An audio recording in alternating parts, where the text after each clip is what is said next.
Shalom Ibu, perkenalkan nama saya Putra Esvia. Saya dari Prodipa kelas A. Di sini saya akan menjelaskan materi mengenai kebudayaan. Yang pertama, apa sebenarnya isi kebudayaan? Konsep kebudayaan itu dalam arti yang amat luas, yaitu seluruh total dari pikiran, karya, dan hasil karya manusia yang tidak berakar kepada nalurinya, dan karena itu hanya bisa dicetuskan oleh manusia sesudah suatu proses belajar. Konsep itu amat luas karena meliputi hampir seluruh aktivitas manusia di dalam kehidupannya. Yang kedua, unsur kebudayaan. Unsur-unsur kebudayaan universal atau disebut dengan kultur universal, yaitu yang pertama, sistem religi dan upacara keagamaan. Yang kedua, sistem organisasi kemasyarakatan. Yang ketiga, sistem pengetahuan. Yang keempat, bahasa. Yang kelima, kesenian. Yang keenam, sistem mata pencaharian hidup. Yang ketujuh, sistem teknologi dan peralatan. Yang ketiga, wujud kebudayaan. Wujud kebudayaan sebagai satu kompleks dari ide-ide, gagasan, nilai-nilai, norma-norma, peraturan, dan sebagainya. Wujud kebudayaan sebagai satu kompleks aktivitas, kelakuan berpola dari manusia dalam masyarakat. Wujud kebudayaan sebagai benda-benda hasil karya manusia. Yang berikut, perbedaan antara kebudayaan dan peradaban. Kata kebudayaan berasal dari kata Sanskerta budaya, ialah bentuk jamak dari kata budi yang berarti budi atau akal. Adapun istilah Inggrisnya berasal dari kata Latin coller, yang berarti mengolah atau mengerjakan, terutama mengolah tanah atau bertani. Dari arti ini berkembang arti kultur sebagai segala daya dan usaha manusia untuk merubah alam. Adapun istilah peradaban dapat kita sejajarkan dengan kata asing civilization.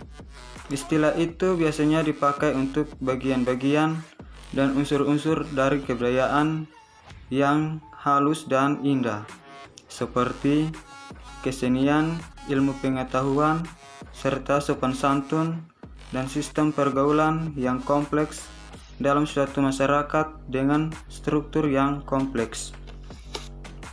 Yang berikut,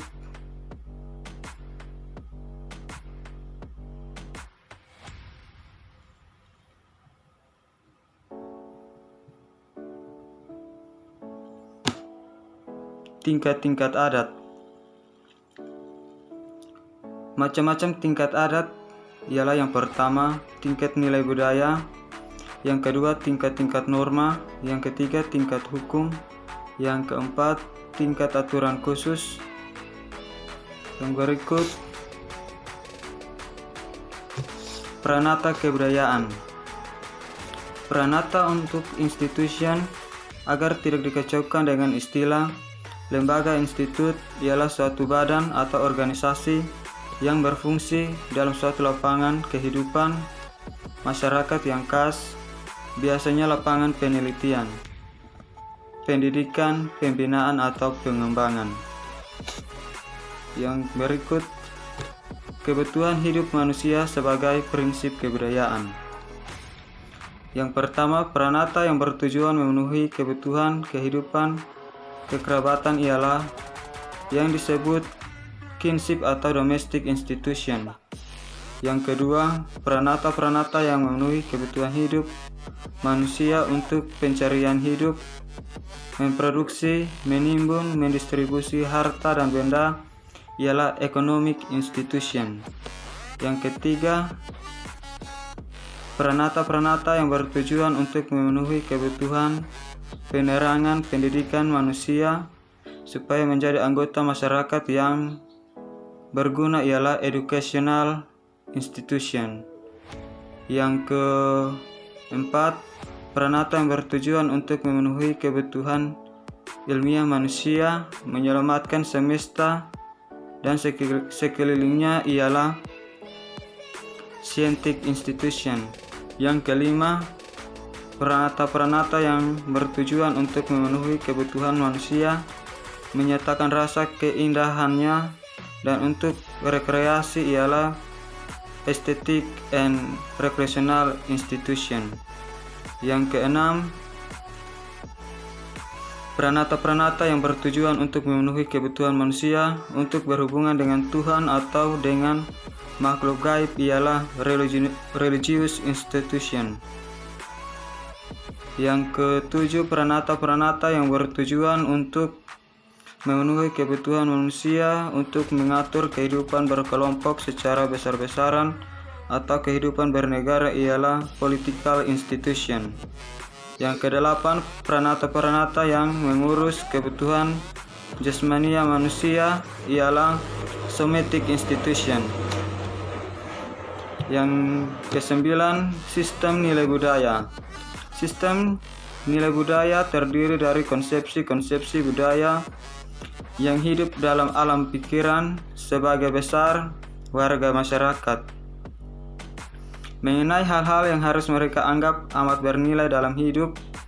Karena itu, suatu sistem nilai budaya biasanya berfungsi sebagai pedoman tertinggi bagi kehidupan manusia.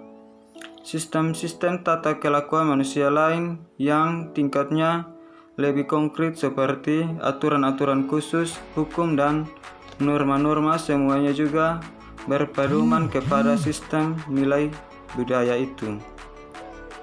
Menurut kerangka Klockholm, semua sistem nilai budaya dalam semua kebudayaan di dunia itu sebenarnya mengenai 5 masalah pokok dalam kehidupan manusia.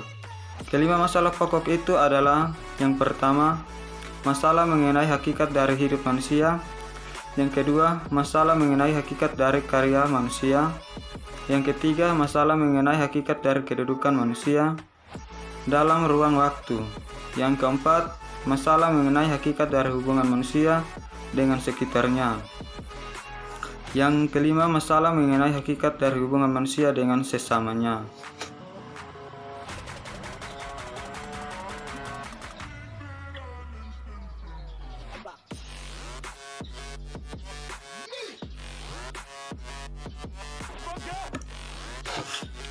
Kesimpulan, kebudayaan merupakan salah satu warisan budaya daripada nenek moyang yang sampai sekarang masih dilestarikan oleh masyarakat. Kita ketahui bahwa budaya adalah suatu cara hidup yang berkembang dan dimiliki bersama oleh sekelompok orang dan diwariskan dari generasi ke generasi. Budaya terbentuk dari banyak unsur termasuk sistem agama dan politik, adat istiadat, bahasa dan perkakas, pakaian, bangunan, dan karya seni. Bahasa sebagaimana juga budaya merupakan bagian yang tidak dapat dipisahkan dari diri manusia. Sekian dan terima kasih.